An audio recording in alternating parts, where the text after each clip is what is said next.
despite the odds. Underdog.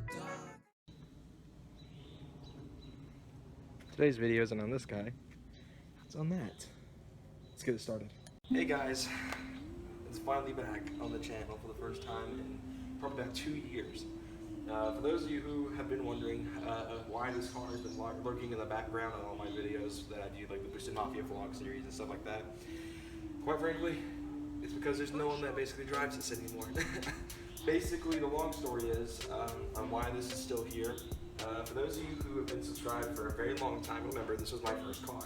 I'll try to leave a link to the unveiling video in the top right hand corner of this video. Basically, this was my very first car. It was a hand-me-down from my father. He drove this car for 10 years. It was brand new in 2005. He bought it with 8 miles on the odometer. It's the only car in my family that's ever been purchased brand new. The Sport Track, obviously, I just got in 2016, so obviously I didn't buy it new. The Grand Caravan, my mom's car, was bought in 2013, it's 2011, and even my dad's Mustang was a 2014. We bought it in 2015 or 16, one of the two. Can't remember. Well, it had to be 15 because I got the Sport Track in 16 and I had this for a couple months. But basically, the reason why videos basically abruptly ended with this car after that video I did revealing the car is because, for those of you who did not know, I was diagnosed with minor autism in 2007, which is, it's been 10 years since I've known about it, and my brain literally cannot fathom driving a stick shift. This car is a 5-speed manual.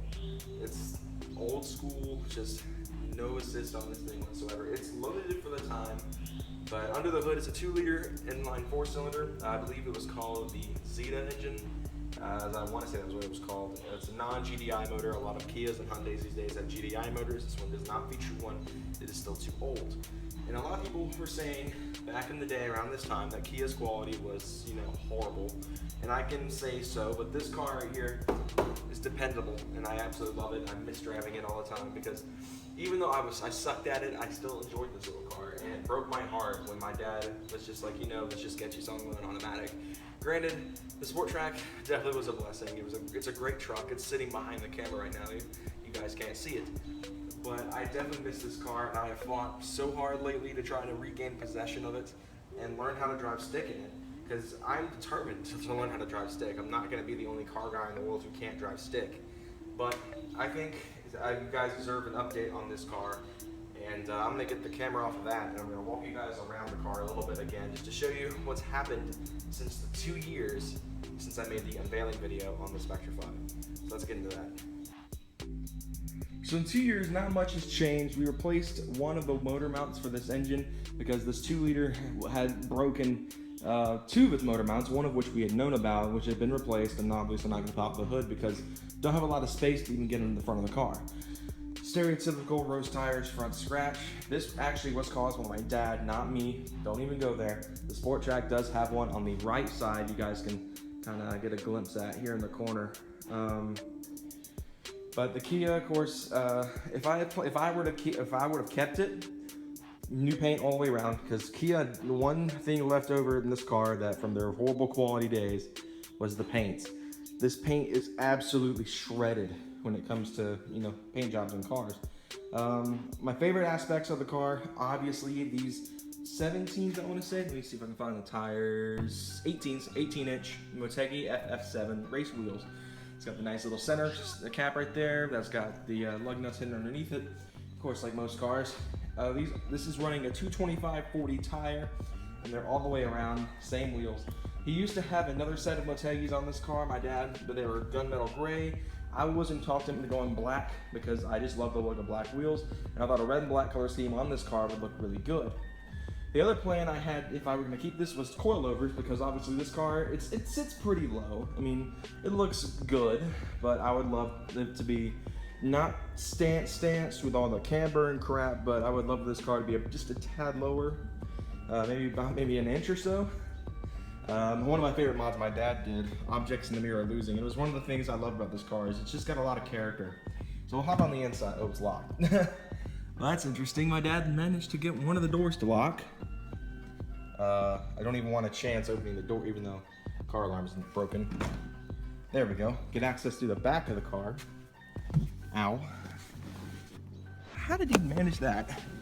All right, I'm gonna have to really fight to reach it, but all right, I can't reach it from in here, but just a little look on the interior while I try to find this lock.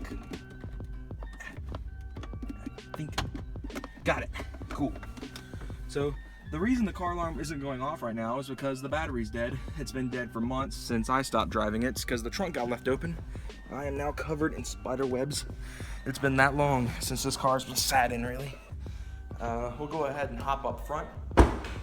This car is just, it's my childhood, basically. I grew up in this car. My dad drove it for, like I said, around 10 years. One of my favorite things is the way the seating position is.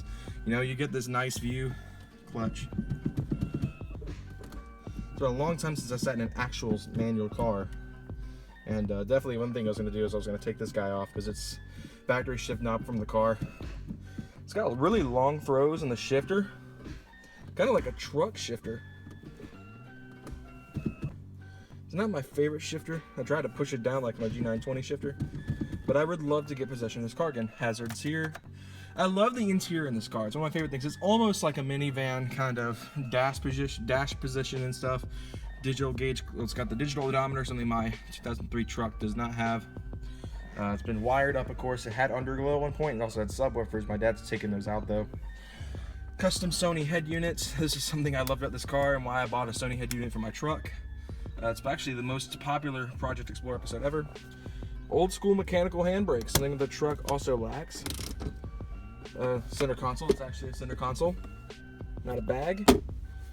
Long story short, this car I feel was more up class than the truck, but just not as practical, even though it is considered a station wagon. I absolutely love this thing though, and I would love to get possession of it again.